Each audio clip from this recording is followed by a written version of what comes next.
A taste of North in the South?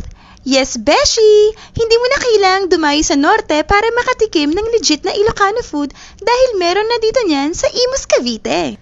Kaya join me for another love stories lalo ng mga lakay dyan, umay kayon padasan di mabsog iti authentic nga Ilocano dishes here lang sa Sarias Ilocano Food. Located sila sa 184 Advincula Road, Pag-asa 3, Imus, Cavite. Madali lang siya mahanap dahil along the highway lang and sobrang lawak ng space nila dito with al fresco style dining kaya feel na feel ko ang provincia style dito. At syempre, kainan time! Ito yung mga trinay namin.